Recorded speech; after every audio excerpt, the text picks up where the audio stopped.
कोई भी खांसी जो कि परसिस्टेंट है, अगर आपको वीजिंग साउंड आ रही है, ब्रीदिंग डिफिकल्टी हो रही है, तो ज़रूर अपना चेकअप करें। जड़ से अस्थमा को क्योर नहीं किया जा सकता। अस्थमा के शुरुआती लक्षण क्या हैं जिसे हम नज़रअंदाज कर देते हैं? अस्थमा किसी भी एज ग्रुप को हो सकता है, न्यूनेट्स को हो सकता है, इन्फेंट्स को हो सकता है, टॉडलर को हो सकता है, टीन एज में हो सकता है, किसी भी एज में हो सकता है। फेफड़ों को अच्छा रखने के लिए, उनकी हेल्थ को अच्छा रखने के लिए, लंग्स की हेल्थ को, कौन से ऐसे 5 हमारी किचन की फूड हैं जिन्हें आप सुपर फूड कह सकते हैं उनके लिए, जो बड़ी आसानी से हर इंडियन किचन में मिल जाएंगे? हम इनहेल स्टेरॉइड का यूज़ नहीं करेंगे तो इन्फ्लेमेशन कंट्रोल में आएगा नहीं, अगर इन्फ्लेमेशन कंट्रोल में आएगा नहीं तो एस्मा के अटैक बार बार होते रहेंगे। लंबे समय तक मास्क पहनना वास्तव में लंग हेल्थ को नुकसान पहुंचाता है? हमारे प्रधानमंत्री मोटा अनाज को बहुत प्रमोट करते हैं, उसके अंदर बहुत अधिक मात्रा में विटामिन डी और मैग्नीशियम होता है जो कि हमारे लंग हेल्थ के लिए काफ़ी अच्छा होता है। कि अस्थमा के मरीज ज़्यादा इंटेंस वाला खेलकूद ना करें या फिर जिम ना करें, क्या वाकई इन सबसे उन्हें परहेज करना चाहिए? नमस्कार, हेल्थ डीएनए में आप सभी का स्वागत है। मैं हूं आपके साथ रचना।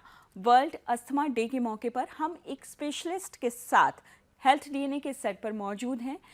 अस्थमा वो रोग है जिससे दुनिया भर की 26 करोड़ आबादी जूझ रही है। भारत की ही बात करें तो 5 से 6 करोड़ लोग अस्थमा से पीड़ित हैं और हर साल ये आंकड़ा बढ़ता ही जा रहा है। इसलिए ज़रूरी हो जाता है कि हम अस्थमा पर बात करें। अस्थमा के शुरुआती लक्षण क्या है, क्यों होता है ये, और किन में ये सबसे ज़्यादा संभावना इसके होने की होती है। इन तमाम सवालों का जवाब लेने के लिए हमारे साथ एक खास मेहमान भी हमारे स्टूडियो में मौजूद हैं, डॉक्टर मनोज कुमार गोयल, जो कि प्रिंसिपल डायरेक्टर हैं पल्मोलॉजी के फोर्टिस गुड़गांव में। उनसे हम इन तमाम सवालों का जवाब लेने की कोशिश करेंगे। हेल्थ डीएनए में स्वागत है आपका डॉक्टर मनोज। Thank you. सबसे पहला सवाल तो मेरा आपसे डॉक्टर मनोज ये है कि अस्थमा के शुरुआती लक्षण क्या हैं जिसे हम नज़रअंदाज कर देते हैं, जिसकी वजह से भारत में इतनी आबादी अस्थमा पेशेंट्स की हो गई है?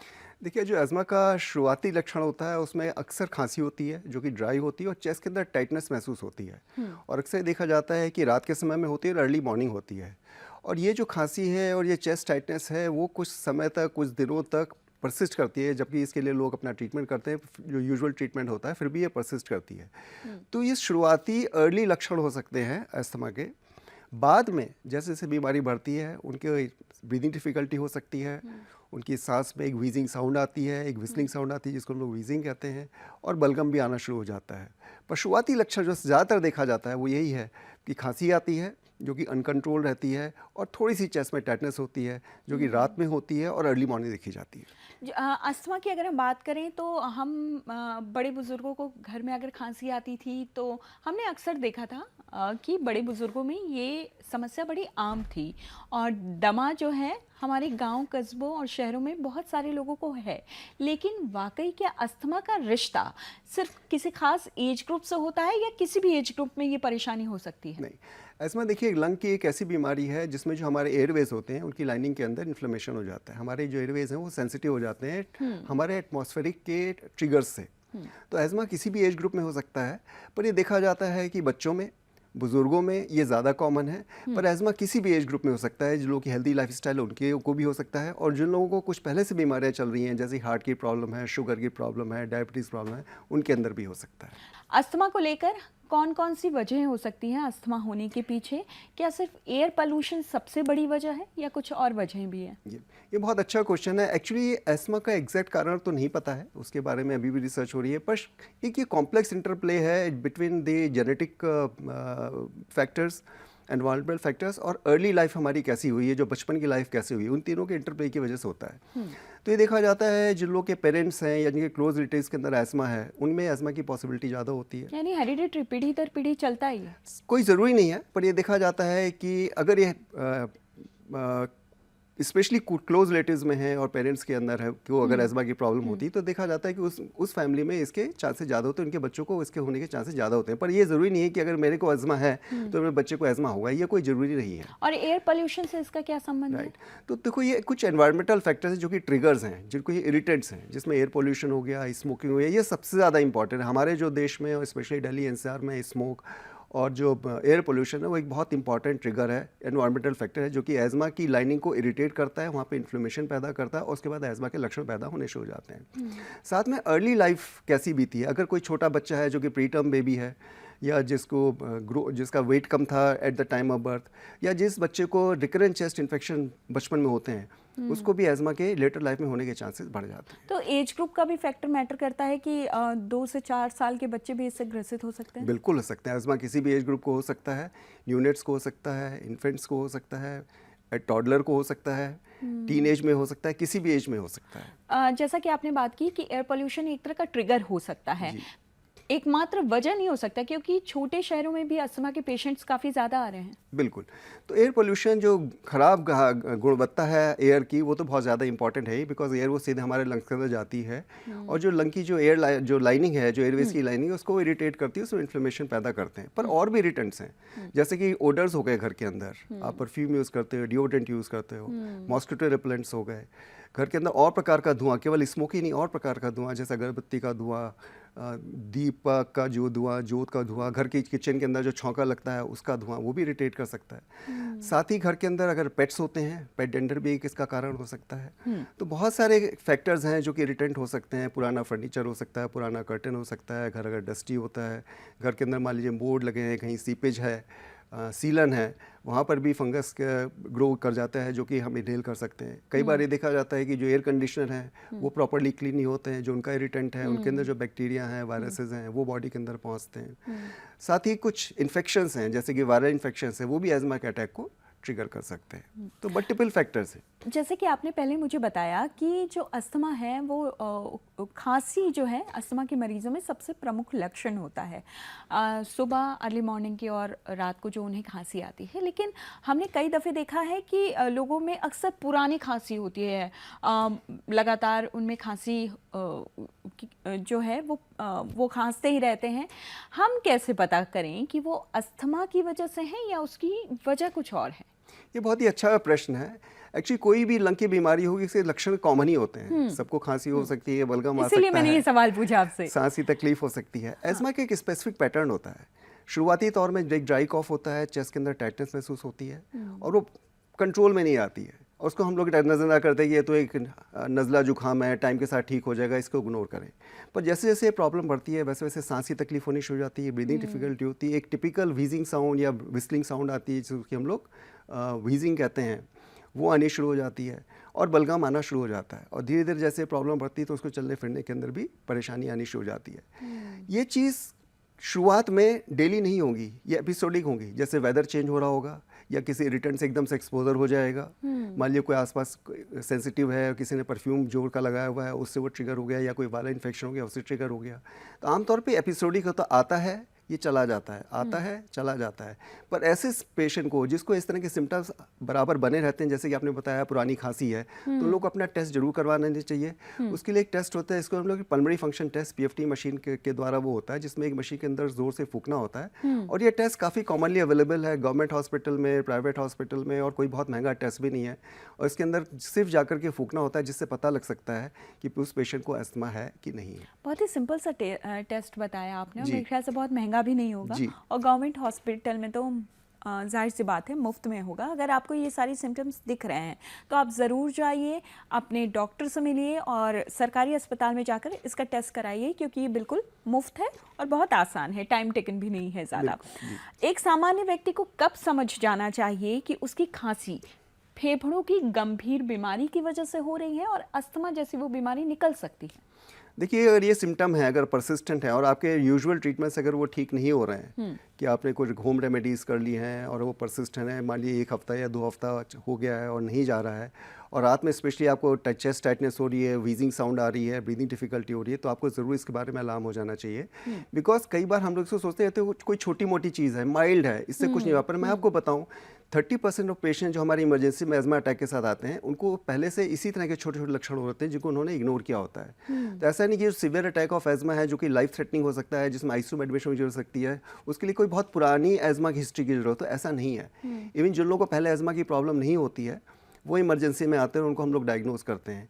तो इनफैक्ट 30% पेशेंट्स ऑफ एज़मा तब डायग्नोज होते हैं जब वो इमरजेंसी में आते हैं, सांस की तकलीफ के साथ, उनका ऑक्सीजन कम हो रहा होता है, and they are struggling for their breath. तो इसलिए हमें समझना चाहिए कि अगर कोई सिम्टम ऐसा है, कोई भी खांसी जो कि परसिस्टेंट है, अगर कोई व्हीजिंग साउंड आ रही है, ब्रीदिंग डिफिकल्टी हो रही है, तो ज़रूर अपना चेकअप करवाएं। तो अगर आप में ये सारे लक्षण दिखाई दे रहे हैं तो आप बिल्कुल भी वक्त ना गंवाएं और इमरजेंसी में जाने तक का इंतज़ार ना करें, बल्कि पहचानें कि आपकी बॉडी आपसे क्या कह रही है, वो कौन से अलार्म दे रही है आपको, उसको सही वक्त पर समझें। डॉक्टर, आजकल जब से कोरोना हुआ है, कोरोना के बाद से लोगों में अपने स्वास्थ्य का ख्याल लोग बहुत रख रहे हैं, डाइट का ख्याल, अच्छी एक्सरसाइज करना, ये सब अब मुझे लगता है काफ़ी सारे लोगों की ज़िंदगी का एक ज़रूरी हिस्सा बन गया और होना भी चाहिए। तो क्या सही डाइट और सही एक्सरसाइज से अस्थमा को भी कंट्रोल किया जा सकता है? ये बहुत ही अच्छा प्रश्न है और मैं एक्चुअली कोरोना हम लोगों ने काफ़ी काम किया, काफ़ी स्ट्रगल किया और पूरी दुनिया ने देखा कितना ख़राब था वो समय। पर कोरोना की वजह से एक चीज़ जो अच्छी हुई कि लोगों को अपनी लंग हेल्थ के बारे में अवेयरनेस हो गई। पहले केवल लोग हार्ट के बारे में सोचा करते थे, दिमाग के बारे में सोचते थे, बीपी शुगर के बारे में सोचा करते बिल्कुल थे, सही। पर अब लोग लंग के बारे में सोचने लगे हैं। उनको पता लग गया है कि लंग के भी स्पेशलिस्ट होते हैं, पल्मोनोलॉजिस्ट होते हैं, और इस तरह से वो स्पेसिफिकली उन लोगों को ऐसी कोई प्रॉब्लम होती है वो पल्मोनोलॉजिस्ट को ढूंढते हैं और लंग स्पेशलिस्ट को ढूंढते हैं। आपने जो बात करी कि खाने का और एक्सरसाइज का क्या रोल है अज़मा में, बहुत इंपॉर्टेंट रोल है। अगर आपका खाना अच्छा है जिसमें आप एंटीऑक्सीडेंट्स ले रहे हैं, जो कि ग्रीन वेजिटेबल्स, फ्रूट्स में, कलर्ड फ्रूट्स में बहुत प्रचुर मात्रा में होते हैं, वो आपको काफ़ी हेल्प कर सकते हैं। ओमेगा फैटी एसिड्स जो कि फ़िश में होता है, कई लोग हमारे नॉन वेजिटेरियन नहीं हैं, उनके लिए चिया में, फ्लेक्स में ये काफ़ी ज़्यादा प्रचुर मात्रा में हो सकता है और वो हमारी हेल्थ के लिए और भी गट हेल्थ के लिए भी बहुत ज़्यादा अच्छे होते हैं। साथ में magnesium, vitamin D rich food. Actually अगर आप देखें कई बार अज़मा के अटैक में हम लोग मैग्नीशियम सप्लीमेंट करते हैं ताकि उनकी जो एयरवेज हैं वो डायलेट हो जाए। तो मैग्नीशियम जैसे कि कुछ खाने होते हैं जैसे कि नट्स हो गए, उनके अंदर मैग्नीशियम बहुत प्रचुर मात्रा में होता है। और जो हमारा मोटा अनाज, हमारे प्रधानमंत्री मोटा अनाज को बहुत प्रमोट करते हैं, उसके अंदर बहुत अधिक मात्रा में विटामिन डी और मैग्नीशियम होता है जो कि हमारे लंग हेल्थ के लिए काफ़ी अच्छा होता है। और एक्सरसाइज का तो कोई कॉम्प्रोमाइज़ है नहीं। एक्सरसाइज हमारी बॉडी की इम्यूनिटी इंप्रूव होती है, बॉडी बिल्ड होती है, लंग हेल्थ इंप्रूव होती है।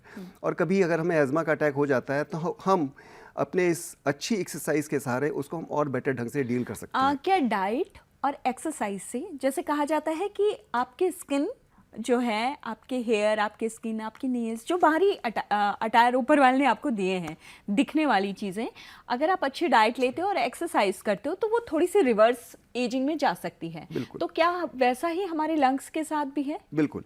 एक्सरसाइज और प्रॉपर डाइट, जो कि मैंने आपको बताया था, न्यूट्रिशियस डाइट, बैलेंस डाइट, जिसमें प्रॉपर कंटेंट हो, प्रोटीन हो, एंटीऑक्सीडेंट्स हो, विटामिन्स हो, वो हमारी लंग हेल्थ के लिए बहुत इंपॉर्टेंट है। पर वो हम अगर किसी को अज़मा की बीमारी है उसके ट्रीटमेंट का रिप्लेसमेंट नहीं है, ये हमारे एड ऑन है। ये हमारे शायद दवाइयों की जो मात्रा है उसको कम कर सकते हैं। ये हमारे अज़मा के जो अटैक होते हैं उनको बेटर डील करने में हमें हेल्प कर सकते हैं और बेटर रिजल्ट देने और बेटर रिजल्ट में हेल्प कर सकते हैं।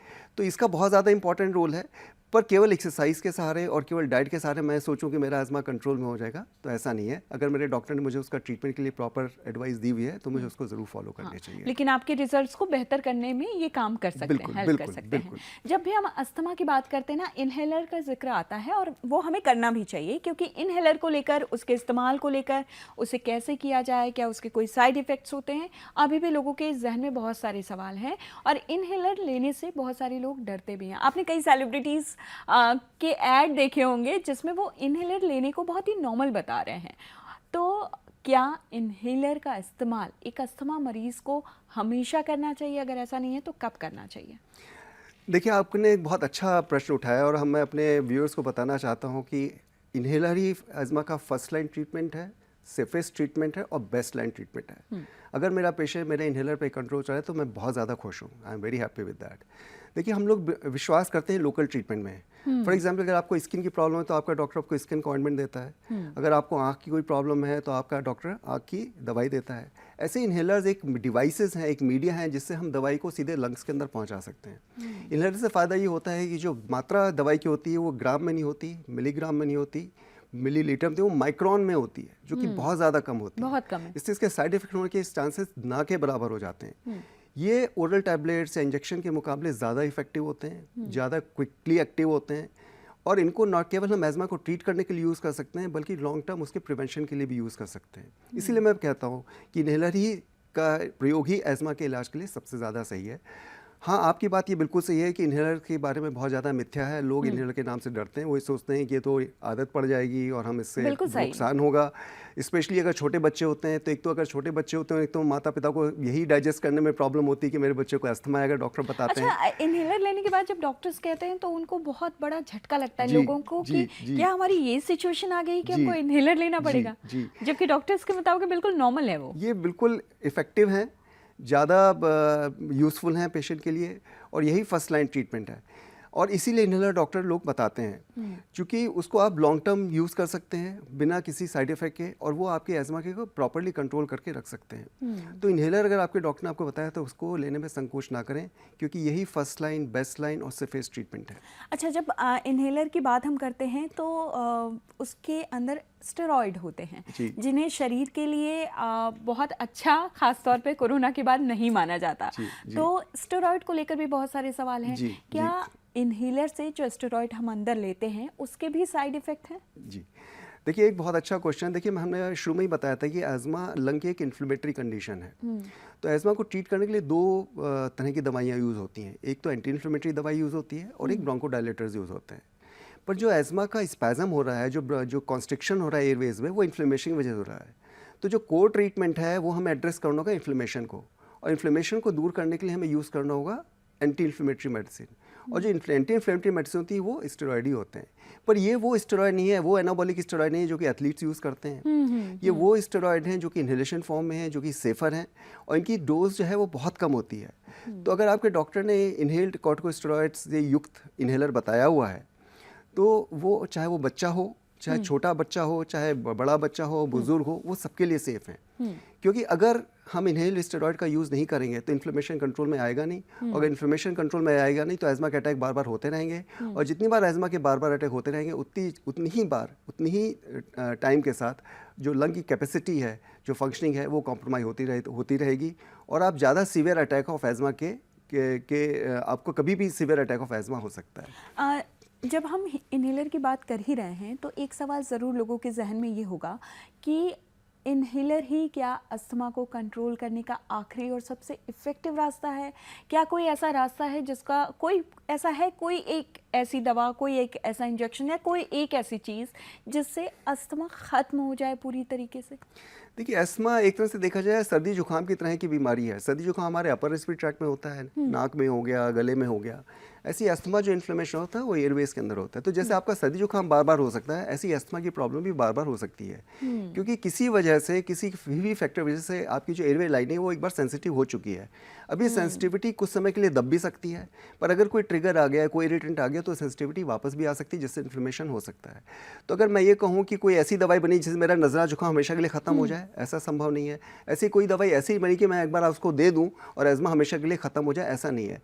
पर ये देखा गया है कि मेजॉरिटी ऑफ पेशेंट्स में अगर डॉक्टर कुछ समय के लिए आपको इन्हेलर्स बताते हैं, उसको जैसे वो 3 महीने बताया, 6 महीने बताया, या साल बताया, 2 साल बताया, तो कई बार एज़मा एक लॉन्ग टर्म रेमिशन में चला जाता है और कुछ लोग का एज़मा ख़त्म भी हो जाता है।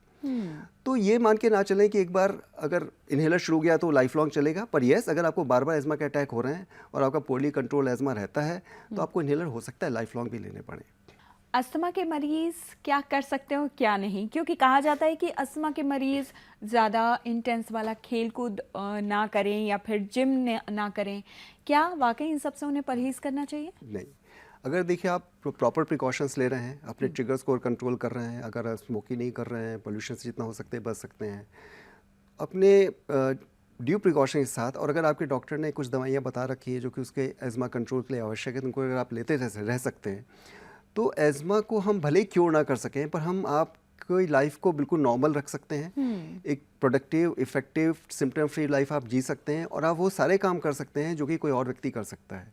अगर आपको एक्यूट अटैक ऑफ एज़मा है, नेचुरली उस समय हम नहीं कहेंगे कि आप जिम जाएं, पर उस समय अपनी रेगुलर एक्सरसाइजेज, प्राणायाम, योगा, मेडिटेशन वो सब करते रहें।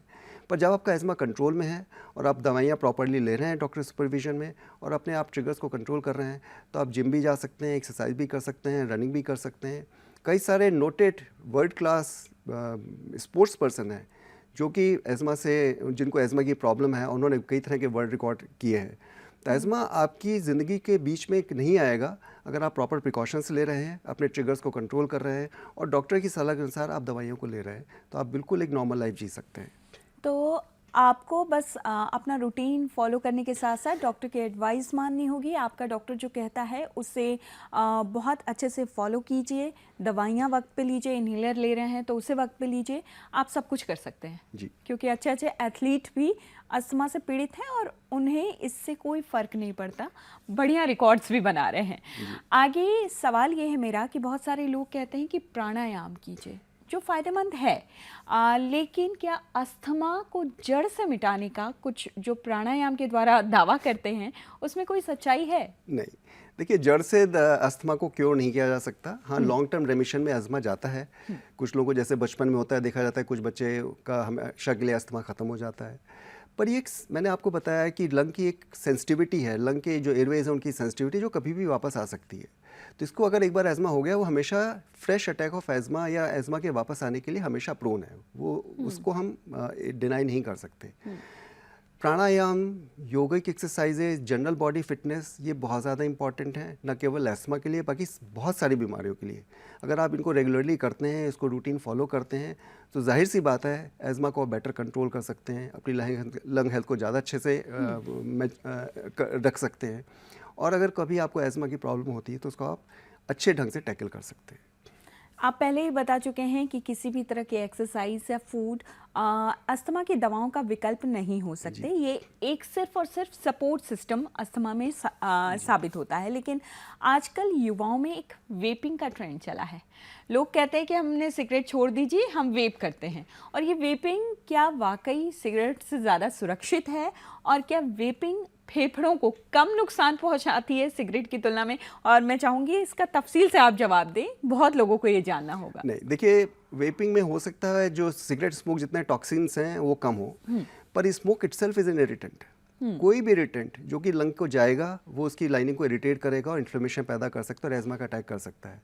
तो अगर आप ये सोचें कि मैं वेपिंग कर लूँगा और उससे मुझे एज़मा अटैक नहीं होगा, तो ऐसा गलत है। और इनफैक्ट वेपिंग की वजह से कुछ और प्रॉब्लम पैदा हो गई। जैसे युवा बच्चे हैं, 16 साल के, 18 साल के हैं, वो कहते हैं मैं सिगरेट तो पीऊँगा नहीं, मैं वेपिंग कर लेता हूँ। पर धीरे धीरे यही वेपिंग जाकर सिगरेट पे कन्वर्ट होती है, बढ़ता जा रहा है। और ये ट्रेंड बढ़ता जा रहा है, और ये एज़मा को के अटैक्स को प्रेसिपिटेट कर सकता है, आपकी एयरवे लाइनिंग को प्रेसिपिटेट को कभी भी इन्फ्लेम कर सकता है। देखिए हमारी जो एयरवे लाइनिंग है वो हमारे एटमॉस्फेयर से हमेशा एक्सपोज्ड है। लंग एक ऐसा ऑर्गन है जो कि एटमॉस्फेयर से पूरी तरह से एक्सपोज्ड है, और कोई भी इरिटेंट अगर उस लाइनिंग के पास जाएगा तो उसके अंदर वो इरिटेशन पैदा कर सकता है, और उसके बाद वो एज़मा के रूप में आपकी ज़िंदगी में आ सकता है। इसलिए वेपिंग का प्रयोग बिल्कुल नहीं करना चाहिए। जितने भी इरिटेंट हो सकते हैं उनको आप जहाँ तक हो सके अवॉइड करिए। तो प्लीज़, अगर आपको ऐसा लगता है कि सिगरेट से अच्छा ऑप्शन है वेपिंग, तो ऐसा कतई नहीं है। ये भी आपको उतना ही नुकसान पहुंचाएगा। किसी भी तरह का धुआं इनहेल करना आपके लिए अच्छा नहीं है बेसिकली। अगर किसी को अस्थमा अटैक आता है डॉक्टर, और घर पर इनहेलर नहीं है या उसके आसपास उस तरह की चीज़ें नहीं हैं जो डॉक्टर ने उसे प्रिस्क्राइब की है, तो तुरंत क्या करना चाहिए, क्या कर सकते हैं हम? ये बहुत ही अच्छा क्वेश्चन है, क्योंकि अस्थमा अटैक कभी भी बहुत सीवियर हो सकता है, जिसमें सांस बिल्कुल बंद हो सकती है, चोकिंग हो सकती है, ऑक्सीजन कमी हो सकती है, और एक डिजास्टर हो सकता है। तो सबसे पहले आप देखिए जहाँ पे आपको एस्थमा का अटैक है वहाँ कोई ट्रिगर तो नहीं। मैंने अक्सर देखा है लोग पूजा कर रहे होते हैं, हवन कर रहे होते हैं, एकदम से उनको अस्थमा का अटैक आ जाता है। तो सबसे पहले आप उस जगह से हट जाइए जहाँ पे ये अस्थमा का अटैक है, और किसी साफ़ सुथरी जगह पे जाएं जहाँ पे आपको हवा मिल सके, शुद्ध हवा मिल सके, और उसको करें। पैनिक नहीं करना चाहिए। जब आपको एस्थमा का अटैक हो तो बहुत ज़ोर से सांस ना लेकर के आप अपनी सांस को जितना धीमे कर रहे हैं, कंट्रोल करें, उतना अच्छा है। कोशिश करें अपने पास हमेशा रेस्क्यू इनहेलर साथ में रखें। अगर किसी को भी एज़मा है, जैसे मैं बोलता हूँ कि बच्चों को एज़मा है, तो उनके स्कूल बैग में वो रेस्क्यू इनहेलर जो उसको तुरंत रिलीफ देता है उसके में रहना चाहिए, उसके बैग रहना चाहिए। और टीचर्स को इन्फॉर्म होना चाहिए कि इस बच्चे के बैग को, इस बच्चे को एस्थमा है और इसके बैग में एक रेस्क्यू इनहेलर अवेलेबल जो उसको कभी भी अटैक होगा जो उसको सेव कर सकता है। तो ऐसे पेशेंट को जिनको एज़मा हमेशा रेस्क्यू इनहेलर अपने साथ में रखना चाहिए, चाहे वो इनहेलर हो या नेबुलाइज़र हो।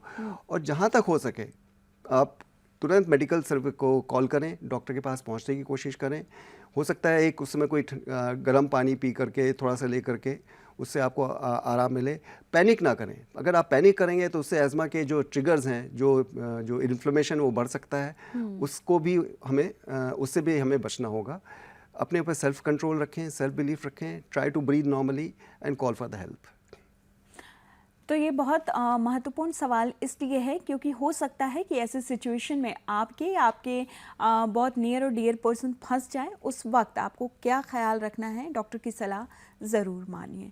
अगला सवाल मेरा आपसे नॉर्मल फेफड़ों की हेल्थ को लेकर है, क्योंकि आजकल एयर प्यूरीफायर का दौर है, लोग मास्क लगा के घूमने लगे हैं कोरोना के बाद। तो क्या वाकई फेफड़ों को बचाने में मास्क और एयर प्यूरीफायर जैसी चीज़ें और भी तमाम जो चीज़ें हैं वो हेल्प करती हैं फेफड़ों को स्वस्थ रखने में, और ख़ास तौर पे दिल्ली एनसीआर जैसी जगहों पर?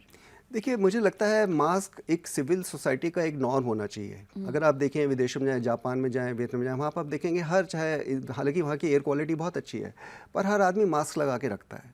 मास्क से न केवल आप खुद को एज़मा से या दूसरों के जो इन्फेक्शंस होते हैं वायरस से बचा सकते हैं, बल्कि अगर आपको कोई सर्दी जुकाम या खांसी या इन्फेक्शन तो आप दूसरों को भी उससे बचा सकते हैं। तो मेरे ख्याल से मास्क एक बहुत ज़्यादा इंपॉर्टेंट इंटरवेंशन है, जो कि हम इवन दो हमें एज़मा ना हो पर इवन नॉर्मल लोगों को भी, जो हेल्दी लोग हैं उनको भी अगर बाहर हम निकलते हैं तो मास्क का प्रयोग करना चाहिए। हैंड हाइजीन बहुत ज़्यादा इंपॉर्टेंट है, हाथ को धोते रहें, क्योंकि कई बार इन्फेक्शन हमारे हाथ के द्वारा ही हमारे लंग्स के अंदर हमारे अंदर जाता है, जो कि एज़मा के अटैक को या किसी भी इन्फेक्शन को प्रोड्यूस कर सकता है। स्मोकिंग बिल्कुल नहीं करना चाहिए, किसी भी प्रकार का स्मोक आपकी लाइफ के लिए, आपकी हेल्थ के लिए, हार्ट के लिए ख़तरनाक है, उसको मैं बिल्कुल अवॉइड करना चाहिए।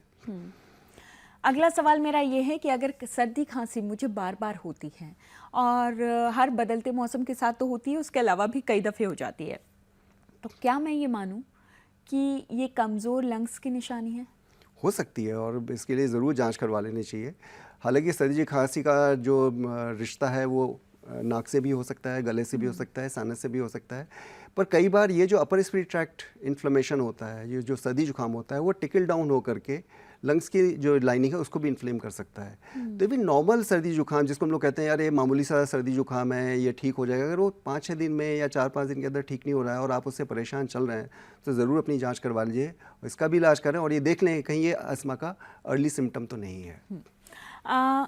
अगर कोई पैदल चलता है या सीढ़ियाँ चढ़ के ऊपर जाता है और वो बिल्कुल हट्टा कट्टा है, स्वस्थ है, किसी तरह की स्मोकिंग नहीं करता, विपिंग नहीं करता और उसको लंग्स से रिलेटेड कोई प्रॉब्लम रहा भी नहीं है, लेकिन उसकी सांस उखड़ने लगती है 3 या चौथे माले पर ही, तो हम क्या माने, क्या उसके लंग्स बुरी कंडीशन में है? ज़रूर इसकी जांच करवानी चाहिए, क्योंकि ये लक्षण हार्ट की बीमारी के भी हो सकते हैं, किसी हार्ट प्रॉब्लम के भी हो सकते हैं, लंग की वजह से भी हो सकते हैं, पर अगर केवल आपको स्टेमिना का भी इससे कोई लेना देना है? बिल्कुल, पौधी की फिजिकल फिटनेस बहुत ज़्यादा जरूरी है। देखिए, लंग जो है वो आपके लिए ब्रीथ नहीं करते हैं, लंग का काम केवल ये है कि एक शरीर के अंदर ऑक्सीजन पहुंचाना और कार्बन डाइऑक्साइड बाहर निकालना। लंग आपके लिए ब्रीथ नहीं करते हैं, ब्रीथ करती हैं आपकी मसल्स, रेस्पिरेटरी मसल्स, जो डायफ्राम।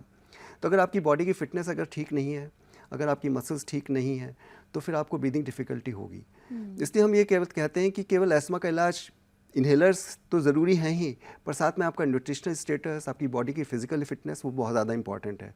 तो केवल ब्रीदिंग एक्सरसाइजेज, प्राणायाम ही उसके लिए काफ़ी नहीं है, आपको ये देखना है आपकी जो बॉडी की और जो मसल्स हैं, जो बॉडी की फिटनेस है, ओवरऑल फिटनेस वो भी अच्छी होनी चाहिए। स्ट्रेंथ वर्कआउट तो करना पड़ेगा? बिल्कुल करना कोई चाहिए, ऑप्शन नहीं है, बिल्कुल करना चाहिए। लाइट वेट्स, स्ट्रेंथ, कार्डियो, ये सब उनको करना चाहिए। AI हेल्थ एप्स का दौर है और AI हेल्थ एप्स आपको जो भी ब्रीदिंग जो स्कोर है वो बताता है, लोग उस पर भरोसा करते हैं, तो क्या हमें वाकई उस ब्रीदिंग स्कोर पर भरोसा करना चाहिए? देखिए, AI जो है एप्स वो वर्क इन प्रोसेस है। AI से हम ये उम्मीद करते हैं कि वो हमें प्रिडिक्ट कर सकते हैं कि हमारा एज़मा कंट्रोल अच्छा है कि नहीं है, या हमें कोई सीवियर अटैक ऑफ एज़मा तो नहीं होने वाला। AI से पॉसिबली हम ये देख सकते हैं कि हमारी इनहेलेशन टेक्निक प्रॉपर है कि नहीं है, जो कि बहुत ज़्यादा इंपॉर्टेंट है। AI से हम अपना फिज़िकल स्ट्रेंथ का पता लगा सकते हैं और हम एक वर्चुअल मॉनिटरिंग कर सकते हैं अपने मैनेजमेंट की AI के द्वारा। ये मोटे मोटे मुद्दे हैं जो कि हेल्पफुल हो सकते हैं, पर अभी ये वर्क इन प्रोग्रेस है। कोई भी चीज़, कोई भी नई टेक्नोलॉजी आती है वो देखने में बहुत अच्छी हो सकती है, कोई नई दवा आती है वो देखने में बहुत अच्छी हो सकती है, पर जब तक कि वो रियल वर्ल्ड में टेस्ट ना हो हम उसकी ऑथेंटिसिटी पे विश्वास नहीं कर सकते हैं। तो अगर आप कोई AI टूल यूज़ कर रहे हैं उसको एज हेल्प यूज़ करें, पर उससे गाइड ना हो, राइट? क्योंकि हो सकता है आपको AI बताए कि आप अभी आपका एज़मा कंट्रोल में है, पर हो सकता है आपका एज़मा कंट्रोल में ना हो। तो आप AI को यूज़ करें, पर कॉशियसली यूज़ करें और उसके ऊपर पूरी तरह से डिपेंड ना हो, because this is work in progress. अभी इसमें काफ़ी लंबा रास्ता बाकी है। ठीक है, तो आप पूरी तरह से डिपेंड ना हो, अपने दिमाग का अच्छे से इस्तेमाल करें उसको फॉलो करने में या उसकी बातें मानने में। डॉक्टर, आपसे मैं जानना चाहूँगी, अपने फेफड़ों को अच्छा रखने के लिए, उनकी हेल्थ को अच्छा रखने के लिए, लंग्स की हेल्थ को, कौन से ऐसे 5 हमारी किचन की फूड हैं जिन्हें आप सुपर फूड कह सकते हैं उनके लिए, जो बड़ी आसानी से हर इंडियन किचन में मिल जाएंगे? ये बहुत अच्छा क्वेश्चन है और इसमें सबसे ज़्यादा मैं कहूँगा मिल्क। सबसे ज़्यादा जो मिथ है वो ये है कि मिल्क लेने से, दही खाने से अस्थमा हो जाता है, जबकि मिल्क के अंदर बहुत ज़्यादा विटामिन डी होता है, बहुत ज़्यादा मैग्नीशियम होता है। ये हमारी हेल्थ के लिए बहुत ज़्यादा इंपॉर्टेंट है। तो मिल्क प्रोडक्ट्स को अवॉइड ना करें अनटिल आपको रियली उनसे एलर्जी है। सेकेंडली, बहुत ज़्यादा खाना 3 लार्ज मील्स ना लेकर के छोटा छोटा खाना खाएं। उससे क्या होता है, आपका डाइजेशन इंप्रूव रहता है, गैस ब्लोटिंग नहीं होती है, उससे आपका डायफ्राम प्रॉपर स्टेज में रहता है और आपका जो फूड है वो ज़्यादा अच्छे से डाइजेस्ट होता है। तीसरी चीज़ है कि फ्रूट्स का जरूर प्रयोग करें, स्पेशली कलर्ड फ्रूट्स जो कि रिच इन एंटीऑक्सीडेंट्स होते हैं। ग्रीन लीफी वेजिटेबल्स करें जो आपकी गट की हेल्थ के लिए बहुत ज़्यादा ज़रूरी हैं। नट्स जैसे आमंड हो गए, अखरोट हो गए, बहुत ज़्यादा मात्रा में नहीं, 3-3, 4-4 इस मात्रा में नहीं, जिससे आपको again magnesium, vitamin D, antioxidants मिलते हैं। साथ में फ़िश अगर आप अगर आप उसको नॉन वेजिटेरियन हैं तो फ़िश स्पेशली लंग हेल्थ के लिए बहुत ज़्यादा इंपॉर्टेंट है कि उसमें ओमेगा 3 फैटी एसिड होता है। और मैं बहुत प्रोपोनेंट हूँ मोटा अनाज का। गेहूं की जगह आप बाजरा खाएं, ज्वार खाएं, मल्टीग्रेन आटा खाएं, रागी खाएं, वो आपकी हेल्थ के लिए बहुत ज़्यादा अच्छा है, आपकी गट हेल्थ के लिए, आपकी लंग हेल्थ के लिए। तो मोटे अनाज को ज़रूर हमें प्रमोट करना चाहिए। अब डॉक्टर, मैं आपसे कुछ ऐसे सवाल पूछूंगी जिनका जवाब आपको सिर्फ मिथ या ट्रुथ में देना है। Okay. और फटाफट देना है। क्या भाप लेने से लंग्स साफ होते हैं, मिथ या ट्रुथ? ट्रुथ। क्या इनहेलर एडिक्टिव होते हैं? नो। सांस फूलना लंग्स की समस्या का संकेत होता है? हो सकता है, यस। आयुर्वेदिक काढ़ा पीने से अस्थमा ठीक हो जाता है? नहीं, रॉन्ग, मिथ। लंबे समय तक मास्क पहनना वास्तव में लंग हेल्थ को नुकसान पहुंचाता है? No, myth. Air purifier lungs को साफ करते हैं? Myth, wrong. तो ये सारे सवाल हमने सोशल मीडिया से लिए हैं, जहाँ पर लोग कहते हैं कि आप ऐसा कीजिए, ऐसा कीजिए। इसलिए मैंने ये मिथ और ट्रूथ का सेक्शन रखा ताकि लोगों को बहुत अच्छे से पता चल जाए कि किस में सच्चाई है और किस में सच्चाई नहीं है। प्लीज़ सोशल मीडिया पे मत जाइए, गूगल मत कीजिए, चैट जीपीटी का इस्तेमाल मत कीजिए। अपने डॉक्टर से मिलिए अगर आपको किसी तरह की सांस लेने में समस्या है, आपके फेफड़ों से संबंधित किसी तरह की समस्या आपको हो रही है, आपको लग रहा है कि आप में अस्थमा के सिम्टम्स हैं, तो अगर इस वक्त आपकी हेल्प कोई एकमात्र कर सकता है दुनिया में, तो वो आपका डॉक्टर है। बहुत बहुत शुक्रिया यहाँ आने के लिए, हमसे बातचीत करने के लिए। तो फिलहाल हेल्थ डीएनए में इतना ही। एक बार फिर से मुझे दीजिए इजाज़त, लेकिन हम जल्द ही मिलेंगे एक और बीमारी को दूर करने के लिए एक्सपर्ट्स की सलाह के साथ।